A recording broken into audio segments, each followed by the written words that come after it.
અમેરિકી પ્રમુખ Donald Trump એ જીતના દાવાઓ વ્યક્ત કરી રહ્યા છે અને તેઓ અનેક વખત જાહેરમાં નિવેદન આપી રહ્યા છે કે અમે ઈરાન ઉપર કબજો કરીને રહેશું, ઈરાન ઉપર અમારું સ્વતંત્ર નિયંત્રણ હશે. કે શું ખરેખર અમેરિકી પ્રમુખ ડોનાલ્ડ ટ્રમ્પ જે નિવેદનો આપી રહ્યા હતા એ માત્ર તેમનો ફાંકો હતો? કેમ કે ડેમોક્રેટિક પાર્ટીના સાંસદ ક્રિસ મર્ફીએ જે સોશિયલ મીડિયા ઉપર પોસ્ટ કરી છે કે જેમાં કહ્યું છે કે ટ્રમ્પ ઈરાન યુદ્ધમાં એક પણ લક્ષ્ય હાસિલ કરી શક્યા નથી. જે અમેરિકી પ્રમુખ ડોનાલ્ડ ટ્રમ્પે દાવાઓ કર્યા હતા એ માત્ર પોતાની વાહવાહી લૂંટવા માટે દાવાઓ કર્યા હોવાની વાત એ અહીંયા હાલ ચર્ચાનો વિષય બની છે. જો યુદ્ધ સમાપ્ત થાય તો આખી વાસ્તવિકતા વાત સામે આવી જાય કે ડોનાલ્ડ ટ્રમ્પે માત્ર અત્યાર સુધી જે વાતો કરતા હતા કે મિડલ ઈસ્ટનું યુનાઇટેડ સ્ટેટ એટલે ઈરાન જેવો નકશો પણ જાહેર કર્યો હતો, આ બધી જે માત્ર એ વાતો એ સુફિયાણી હોવાનો ખુલાસો એ યુદ્ધ સમાપ્ત થાય તો થઈ જાય કે ઈરાન હજુ પણ હોર્મુઝ બંધ કરવાની ક્ષમતા ધરાવે છે. તેમની પાસે જે બેલિસ્ટિક મિસાઇલ અને ડ્રોન છે તેઓએ તેનું મેન્યુફેક્ચરિંગ હજુ પણ ચાલુ રાખ્યો હોવાનો દાવો કર્યો છે. ઈરાન એ આ યુદ્ધની અંદર ક્યારેય પીછેહટ નથી કરી. ડેમોક્રેટિક પાર્ટીના સાંસદ ક્રિસ મર્ફીના આ સ્ટેટમેન્ટને લઈને હાલ ચર્ચાએ ચાલી છે કે ટ્રમ્પે માત્ર વાહવાહી કરવા માટે, ટ્રમ્પે અન્ય દેશોનો વિશ્વાસ જીતવા માટે આ પ્રકારની વાતો કરતા હતા કે કેમ? અમેરિકાના સાંસદનું સૌથી મોટું નિવેદન, ઈરાન હજુ પણ હોર્મુઝને બંધ કરવાની ક્ષમતા ધરાવે છે, આવી વાત ક્રિસ મર્ફીએ કરી. ટ્રમ્પ ઈરાન યુદ્ધમાં એક પણ લક્ષ્ય હાંસલ કરી શક્યા નહીં, આવી વાત પણ ક્રિસ મર્ફીએ કરી. ડોનાલ્ડ ટ્રમ્પની ભૂલો છુપાવી શકાતી નથી. આ યુદ્ધમાં હજારો નિર્દોષ લોકોના જીવ ગયા છે, ઘણા દેશોની અર્થવ્યવસ્થાને ભારે નુકસાન થયું છે, આવી વાત ક્રિસ મર્ફીએ કરી છે. આખો વિડીયો જોતા પહેલા હજુ પણ અમારી ચેનલને સબસ્ક્રાઇબ નથી કરી તો યુટ્યુબ પર સબસ્ક્રાઇબ કરો અને ફેસબુક અને ઇન્સ્ટાગ્રામ પર ફોલો કરો.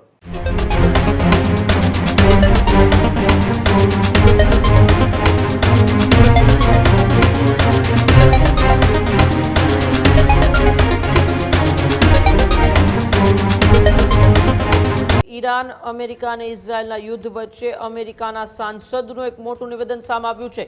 જે પ્રકારે છેલ્લા કેટલાય મહિનાઓથી અમેરિકા અને ઈરાનનું યુદ્ધ ચાલી રહ્યું છે તે બધા વચ્ચે હવે અમેરિકાના સાંસદનું સૌથી મોટું નિવેદન.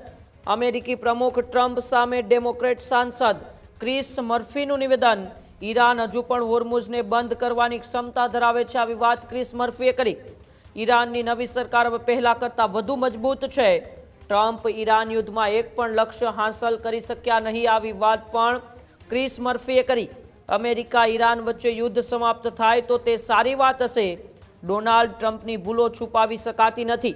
આ યુદ્ધમાં હજારો નિર્દોષ લોકોના જીવ ગયા છે, ઘણા દેશોની અર્થવ્યવસ્થાને ભારે નુકસાન થયું છે, આવી વાત ક્રિસ મર્ફીએ કરી છે.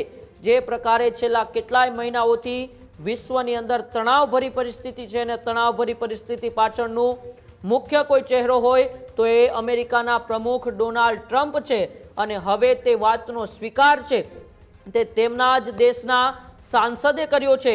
ડેમોક્રેટ સાંસદ ક્રિસ મર્ફી છે, તેમનું નિવેદન સામે આવ્યું ને તેમાં તેમણે કહ્યું કે ઈરાન હજુ પણ હોર્મુઝ સ્ટ્રેટ બંધ કરવાની ક્ષમતા ધરાવે છે. પહેલા કરતાં ઈરાનની જે અત્યારની સત્તા છે તે વધુ મજબૂત છે. ટ્રમ્પ ઈરાનના યુદ્ધની અંદર કોઈ પણ પ્રકારનો લક્ષ્ય હાંસલ નથી કરી શક્યા, એટલે કે તેમના જ દેશના સાંસદે ટ્રમ્પની નિષ્ફળતા જે આ યુદ્ધની અંદર રહી છે તે બહાર પાડી છે.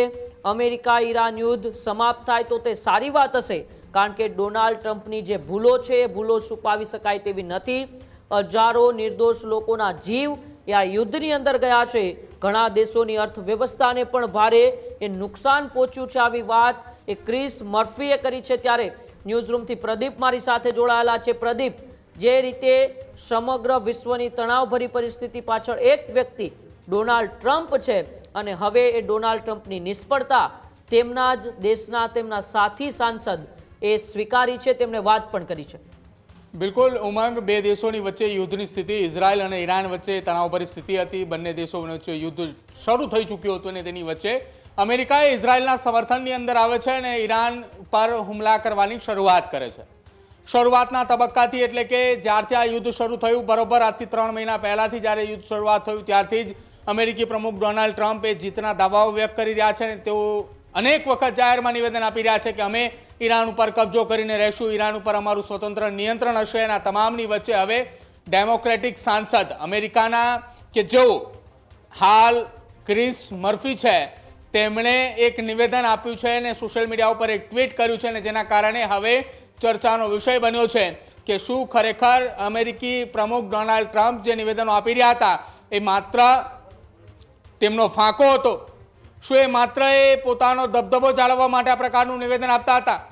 કેમ કે ડેમોક્રેટિક પાર્ટીના સાંસદ ક્રિસ મર્ફીએ જે સોશિયલ મીડિયા ઉપર પોસ્ટ કરી છે કે જેમાં કહ્યું છે કે ટ્રમ્પ ઈરાન યુદ્ધમાં એક પણ લક્ષ્ય હાસિલ કરી શક્યા નથી.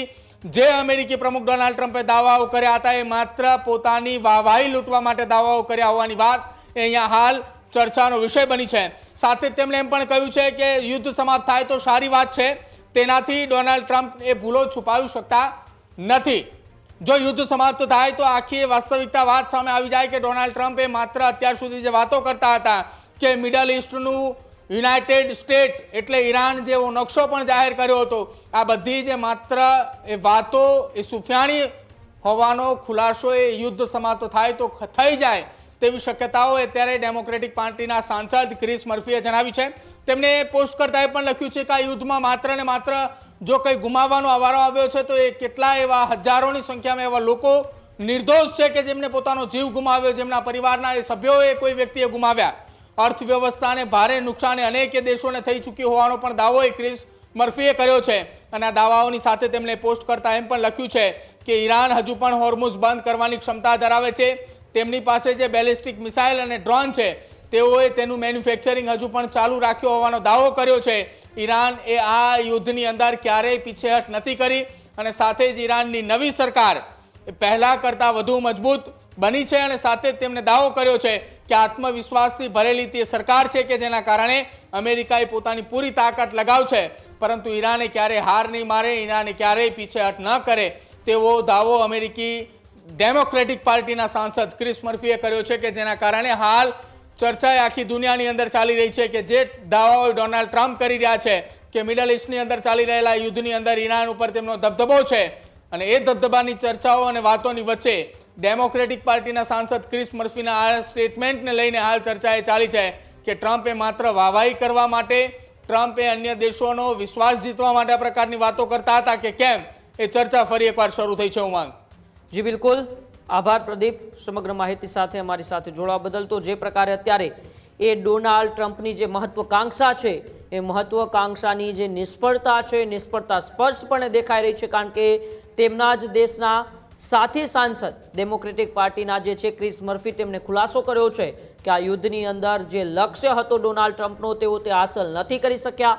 તેને લઈને હજારો નિર્દોષ લોકોનો જીવ યુદ્ધની અંદર ગયો છે, હજારો લોકો એ નિર્દોષ માર્યા ગયા છે. કેટલાય દેશોની અર્થવ્યવસ્થા પર પણ ગંભીર અસર પડી છે અને તેઓનું માત્ર ને માત્ર એક જ કારણ છે, વ્યક્તિ છે ડોનાલ્ડ ટ્રમ્પ. તેઓની સતત નિષ્ફળતા યુદ્ધની અંદર છે. ઈરાન છે તે પહેલાં કરતાં વધુ મજબૂત બનતું જાય છે. ઈરાન ધારે તો હજુ પણ તે હોર્મુઝ સ્ટ્રેટ બંધ કરવાની ક્ષમતા ધરાવે છે. આવી વાત એ ક્રિસ મર્ફીએ કરી છે અને ક્રિસ મર્ફીની આ વાતથી અત્યારે દુનિયાની અંદર ચર્ચાઓ તેજ થઈ છે કે શું હકીકત ડોનાલ્ડ ટ્રમ્પ ઈરાન ઉપર કબજો કરવા ગયા હતા અને તેમનો જ દાવ થઈ ગયો કે શું? આ જ પ્રકારની તમામ અપડેટ જોવા માટે ન્યૂઝરૂમ ગુજરાતને લાઇક, શેર અને સબસ્ક્રાઇબ કરવાનું ભૂલતા નહીં.